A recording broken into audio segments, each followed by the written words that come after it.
ଆଜିର ପ୍ରସଙ୍ଗ ସାଇବର ଯୁଗରେ ଆଇନର ପୁନଃ ନିର୍ଦ୍ଧାରଣ। ଆଲେଖ୍ୟ ଆଞ୍ଚଳିକ ସମ୍ବାଦ ବିଭାଗ।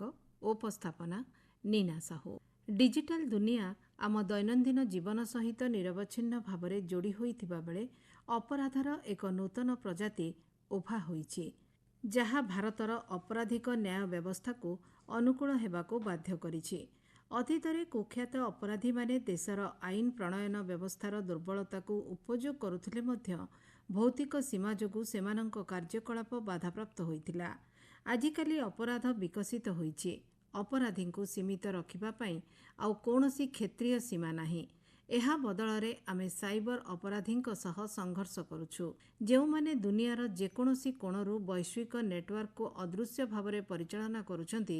ଏହି ସାଇବର ଅପରାଧୀମାନେ ଆମର ଡିଜିଟାଲ ଭିତ୍ତିଭୂମିରେ ଦୁର୍ବଳତାକୁ ଉପଯୋଗ କରନ୍ତି, ସୁରକ୍ଷା କାନ୍ଥ ଭାଙ୍ଗିଥାନ୍ତି ଏବଂ ସମ୍ବେଦନଶୀଳ ଡାଟାକୁ ସହଜରେ ଆକ୍ସେସ୍ କରନ୍ତି।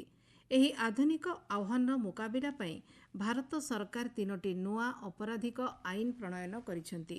ଭାରତୀୟ ନ୍ୟାୟ ସଂହିତା BNS, ଭାରତୀୟ ନାଗରିକ ସୁରକ୍ଷା ସଂହିତା BNSS ଏବଂ ଭାରତୀୟ ସାକ୍ଷ୍ୟ ଅଧିନିୟମ BSA।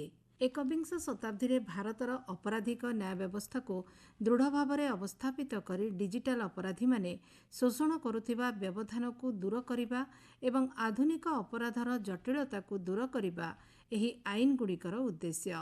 ଅତୀତରେ ଭାରତର ସହର ଓ ଗ୍ରାମରେ ଡକାୟତି ଭଳି ଅପରାଧ ସାଧାରଣ ଥିଲା। କିଛି ଅପରାଧୀ ଘର କିମ୍ବା ବ୍ୟବସାୟରେ ପଶି ଜିନିଷ ଚୋରି କରି ଫେରାର ହୋଇଯାନ୍ତି।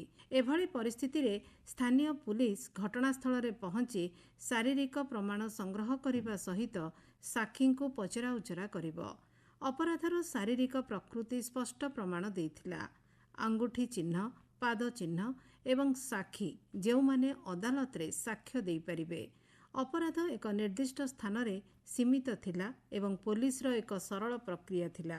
ଏବେ କଳ୍ପନା କରନ୍ତୁ ଯେ ଡିଜିଟାଲ ଦୁନିଆରେ ସେହି ସମାନ ଡକାୟତି ଘଟୁଛି। ସାଇବର ଅପରାଧୀମାନେ କୌଣସି କୋଠା ଭିତରକୁ ପ୍ରବେଶ କରିବା ପରିବର୍ତ୍ତେ କମ୍ପାନୀର ଡିଜିଟାଲ ସିକ୍ୟୁରିଟି ସିଷ୍ଟମକୁ ଉଲ୍ଲଂଘନ କରୁଛନ୍ତି। ସେମାନେ ଗୋପନୀୟ ଆର୍ଥିକ ସୂଚନା କିମ୍ବା ବ୍ୟକ୍ତିଗତ ଡାଟା ଆକ୍ସେସ୍ କରନ୍ତି ଏବଂ ସେକେଣ୍ଡରେ ଏହାକୁ ନିଜ ଆକାଉଣ୍ଟକୁ ସ୍ଥାନାନ୍ତର କରନ୍ତି।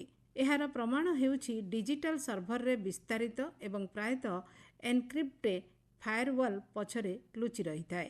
ଭୌତିକରୁ ଡିଜିଟାଲ ଅପରାଧକୁ ଏହି ପରିବର୍ତ୍ତନ ଏକ ନୂତନ ଆଇନଗତ ଢାଞ୍ଚାର ଆବଶ୍ୟକତାକୁ ଦର୍ଶାଏ।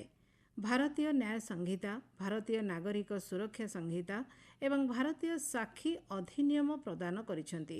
ଏହି ନୂତନ ପ୍ରକାର ଅପରାଧର ମୁକାବିଲା ପାଇଁ ଭିତ୍ତିଭୂମି, ଅଧିକାରର ଆହ୍ୱାନର ମୁକାବିଲା କରିବା, ପ୍ରମାଣ ସଂଗ୍ରହ ଏବଂ ଡିଜିଟାଲ କ୍ଷେତ୍ରରେ କାର୍ଯ୍ୟାନୁଷ୍ଠାନ। BNS ଭାରତର ଅପରାଧିକ ନ୍ୟାୟ ଢାଞ୍ଚାରେ ଏକ ଗୁରୁତ୍ୱପୂର୍ଣ୍ଣ ପରିବର୍ତ୍ତନ ପ୍ରତିନିଧିତ୍ୱ କରେ। ଏହା ସ୍ୱୀକାର ଯେ ସାଇବର ଅପରାଧ ପାରମ୍ପରିକ ଅପରାଧ ତୁଳନାରେ ଅଧିକ ସୂକ୍ଷ୍ମ ଆଭିମୁଖ୍ୟ ଆବଶ୍ୟକ କରେ। ଅପରାଧର ସୀମା ବଦଳି ଯାଇଛି। ସାଇବର ଅପରାଧୀମାନେ ପୃଥିବୀର ଯେକୌଣସି କୋଣରୁ କାର୍ଯ୍ୟ କରିପାରିବେ ଏବଂ ଆଇନ ପ୍ରଣୟନକାରୀମାନେ ଆଉ କେବଳ ଶାରୀରିକ ଅଧିକାର ଉପରେ ନିର୍ଭର କରିପାରିବେ ନାହିଁ। ବ୍ୟାଙ୍କ ଡକାୟତି ଭଳି ଶାରୀରିକ ଅପରାଧରେ ଅଧିକାର ସ୍ପଷ୍ଟ ରହିଛି। ସ୍ଥାନୀୟ ପୁଲିସ ତଦନ୍ତ ପରିଚାଳନା କରିଥାଏ। ତେବେ ସାଇବର ଅପରାଧରେ ପୀଡ଼ିତା ଗୋଟିଏ ରାଜ୍ୟରେ ଥାଇପାରନ୍ତି, ଅନ୍ୟ ଦେଶରେ ଥିବା ବ୍ୟାଙ୍କର ସର୍ଭର ଏବଂ ଅପରାଧୀ ଭାରତର ଅନ୍ୟ ରାଜ୍ୟରୁ କାର୍ଯ୍ୟ କରୁଛନ୍ତି। ଅନୁସନ୍ଧାନ ପ୍ରକ୍ରିୟାକୁ ସୁବ୍ୟବସ୍ଥିତ କରି ଏବଂ ଭାରତ ଭିତରେ ଏକାଧିକ କ୍ଷେତ୍ରରେ ଅପରାଧୀଙ୍କୁ ଧରିବା ପାଇଁ ଆଇନ ପ୍ରବର୍ତ୍ତନକାରୀଙ୍କ ଅଧିକାର ଅଛି କି ନାହିଁ ତାହା ସୁନିଶ୍ଚିତ କରି ଏଭଳି ଜଟିଳତାକୁ ସମ୍ଭାଳିବା ପାଇଁ BNS ଡିଜାଇନ କରାଯାଇଛି। BNS ସୁନିଶ୍ଚିତ କରେ ଯେ ଆଇନ ପ୍ରବର୍ତ୍ତନକାରୀ ଏଜେନ୍ସିଗୁଡ଼ିକ ଏଭଳି ଆହ୍ୱାନର ମୁକାବିଲା କରିବା ପାଇଁ ସଜ୍ଜିତ ଅଛନ୍ତି। ଫରେନ୍ସିକ୍ ଟେକ୍ନୋଲୋଜି ଏବଂ ଡିଜିଟାଲ ଅନୁସନ୍ଧାନ କୌଶଳ ପାଇଁ ଏକ ଢାଞ୍ଚା ପ୍ରଦାନ କରୁଛନ୍ତି।